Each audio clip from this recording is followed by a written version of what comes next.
fake mayor Alice Goo, mga kababayan, the Pogo Queen. Ang sabi rito, from lumaki sa farm to ikukulong sa Senado. Kasi matigas na rin ang ulo ni Alice Goo or Go Huaping. Yan ang totoong pangalan niya pala. Go Huaping, isang Chinese na piniki yung kanyang identity at tumakbong mayor, nanalo po. O ngayon, ang sabi rito sa balita, kasi ayaw mag-attend kung ano-ano na yung ginagawang rason. So, ipag-uutos ngayon ng nagpapagal mga malita at magtabagay sa mga isla ni Opinion pa at pagalantad sa katutuhan. What you see is what you get. Unisan. Committee ni Risa Ontiveros at sabi ni Senate President Chis Escudero, handa niyang pirmahan ang arrest order kasi kung ano-anong rason na po ang ginagawa po ni Alice Goo para lang makaiwas sa pagpapatuloy po ng Senate investigation. Ito ngayon yung balita, mga kababayan, from lumaki sa farm to ikukulong sa Senado. Senate President Chis Escudero warns suspended Bamban Tarlac Mayor Alice Goo of possible arrest warrant after her legal team indicated that she will skip the next Senate hearing regarding her alleged ties to illegal Philippine offshore gaming operators or POGOs. Sa press briefing po kahapon, sabi ni Chis Escudero na pag si Goo fails to appear, he would sign an arrest warrant at the request of Senate Deputy Minority Leader Risa Ontiveros. So sabi niya, wala sa kapasyahan niya kung siya'y mag-attend o hindi. Kapag ka nag-issue ng subpena, ang husgado man, ang Senado, ang Kongreso, obligado ang testigo na sundin at sundan ito.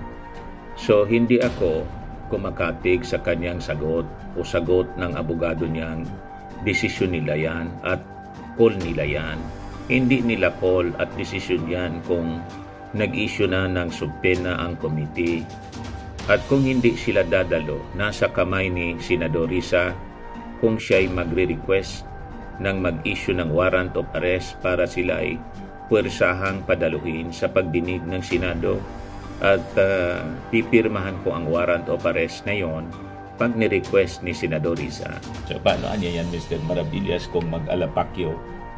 Madi mag-alapakyo siya, magiging fugitive from justice din siya, mga kababayan. Kasi sigurado, other than the Senate, magpa-file na rin po ng mga asunto, iba-ibang kaso po, sa ating mga local courts, ang ating mga authorities, lalo yan na po yung PAO. Kasi ang dami pong criminal activities na sangkot po ang pangalan ni Alice Goo o Go Huaping. So paano niya, Mr. Maravillas, kung tumakas na? May Interpol po tayo, tulad ni Tebes. May mga arrangement tayo po sa iba-ibang mga bansa. Paano niya kung tumago na siya sa China, umuwi na? Di umuwi na siya doon. Di ba? Magtago na siya sa palasyo ni Xi Jinping. Anyway, kamag-anak niya siguro po si Xi Jinping kasi yan totoong pangalan niya, Go Huaping. Tama? May mga kwento nga po na baka ito ay spy, agent siya ng China, mga kababayan dito sa ating bansa. At itong Pogo nga po, mga kababayan, ang sabi sa mga lumabas na balita the other day, ito yung possible source ng distab rallies, ng nausog.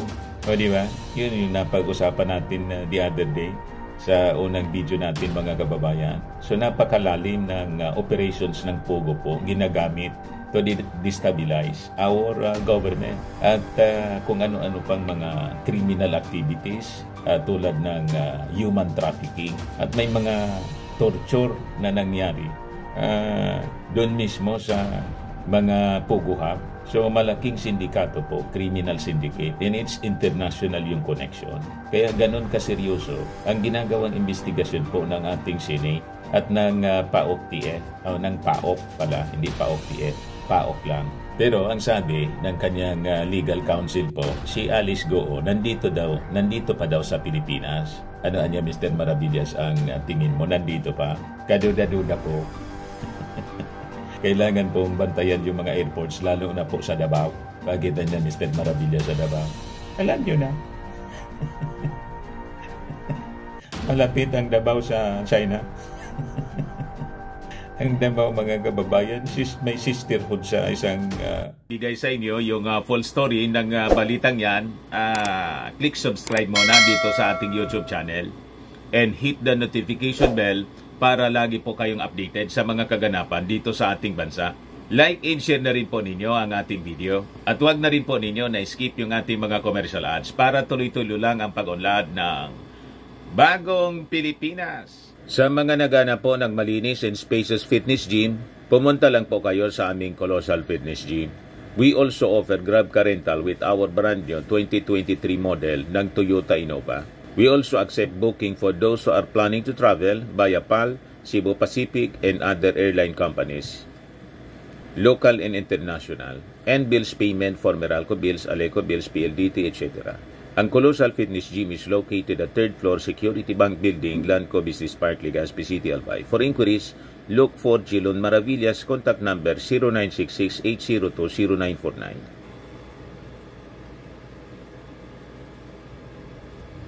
Yan po yung aming Innova. Lagi na pong matao sa amin.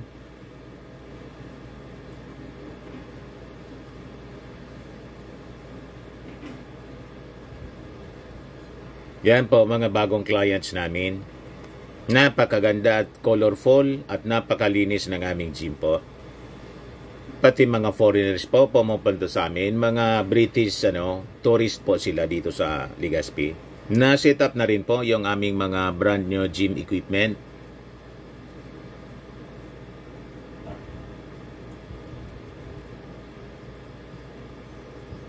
May treadmill na rin po kami. Ito naman po yung bago naming product na binibenta online. Eye Glow Serum, whitening po siya. Tingnan ninyo yung epekto sa aking anak na architect before and now. Yung mga inquiries po ninyo, dumiretso na lang kayo sa kanyang Facebook account, Riz Maravillas. Ito naman po, Firmax Firming and Lifting Cream, pinapahid po sa mga pulses in affected area. Mainam po sa paninigas ng mga kaso-kasuan. Ito naman po, Automax Radiant Serum. Sa mukha naman yung application, anti-aging po siya. You will look 10 years younger than your age. Sa mga cancer patients naman po, baka lang gusto ninyo itong itry. Naing siya red mixed fruit drink.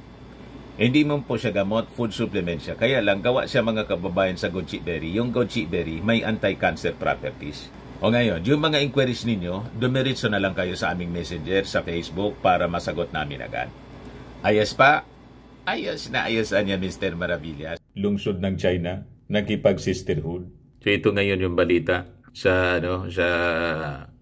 Inquirer. Alice Go is still in the Philippines, sabi po ng kanyang abogado. According to Stephen David, kanyang legal counsel po, whether or not Go could attend the Senate's hearing on Wednesday was still uncertain.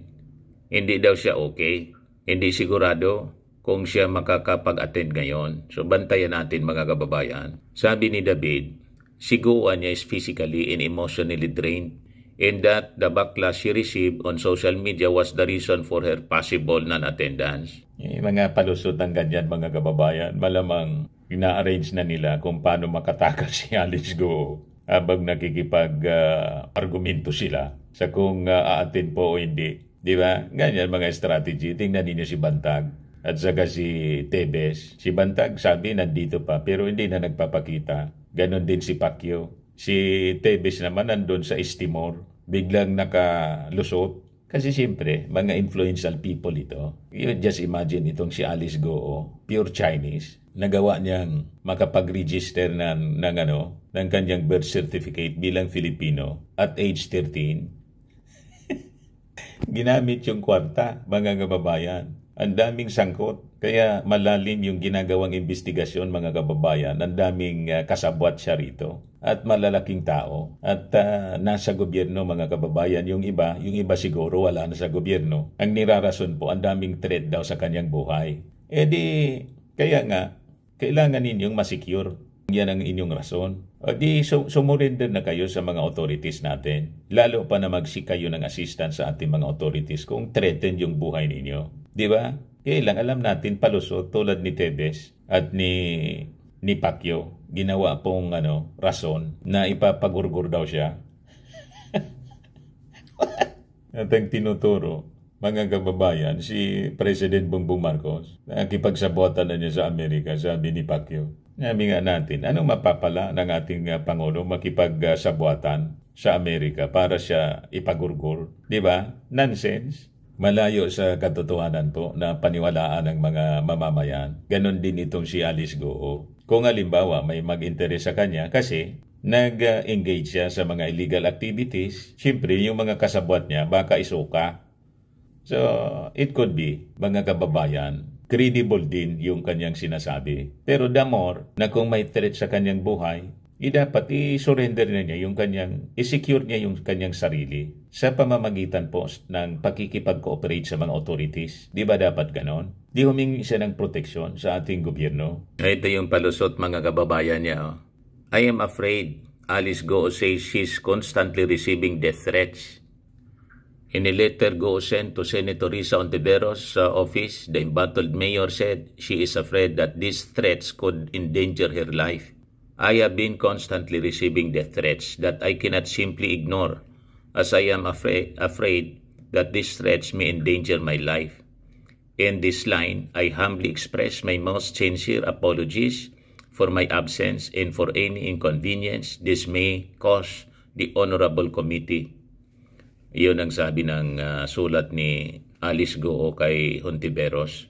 Aside from this, Goo also mentioned her worsening mental health after facing scrutiny on her alleged ties on Sun Yuan Technology Incorporated, the raided Pogo in Bamban. As we know, during the last scheduled hearing on June 26, I failed to appear before the Honorable Committee considering that I am not physically and mentally fit to do so. Unfortunately, since then, my condition has not improved and even worsened. Truth be told, I have already sought professional help, but the medical professionals that I have consulted refused to issue a medical certificate stating my condition for fear that they may also experience the humiliation and ridicule that I am going through. Malamang wala kasing mag-certify na talagang may problema siya mentally. Lalagay sa alanganin yung profesyon ng doktor kung magsisinungaling. At kung threatened yung kanyang buhay, ang logical decision na pwede niyang gawin ay mag-seek ng humingi siya ng tulong to seek help from our authorities. Kausapin niya si DILG Secretary Benora Abalos, nabigyan siya ng proteksyon ng PNP. Dapat special team, di ba? At nasa direct supervision ng ating DILG at ng Director General ng ating PNP. Yun ang dapat na ginagawa. And that should be, mga kababayan, the recommendation and the request ng legal counsel niya. Pero pag ganitong mga kwento po, alata masyadong palusot. Ayaw na humarap kasi mabubuking sila yung kasinungalingan nila, mga kababayan. At malamang nagtatahi-tahi pa kasi ng kwento kung paano lulusot. Tama ba? Wala pa silang makitang maimbentong mga dipensya para lumusot. Sabi dito, for a few months now, I have been the subject of malicious accusations. I have been ridiculed, my dignity has been debased, and my personal life and even my identity have been questioned and mocked. Siyempre, i-question kasi questionable. Yung kwento po ninyo ng inyong kabataan na lumaki kayo sa farm, yun pa lang po, kaduda-duda, kasi wala kayong maalala. Wala akong maalala, Your Honor. Kung sino-sino yung mga kalaro, mga kababayan, kung sino-sino na lang yung sinasabi. Lumaki lang ako sa farm, Your Honor. Nabuking po yung kanyang fingerprint tumugma kay Go Waping. Iisa lang pala yung pagkatao nila. So, Chinese nga po. So, doon pa lang napatunayan mga kababayan na nagsinungaling siya. So, consequences ng kanyang pagsisinungaling, itong kanyang, that is normal. Itong kanyang sinasabing ridicule, pumasok siya sa alanganin eh. Niloko niya ang Republika ng Pilipinas. Tumakbo pa siya as mayor. Di ba? So napakalaki yung kanyang kasalanan, mga kababayan, na dapat niyang panagutan. Yung sabi rito, Go is currently facing a qualified human trafficking. Imagine that. Non-bailable ito. Parang yung kaso ni Pacquiao for her alleged connection to the labor trafficking of around 500 foreign POGO workers.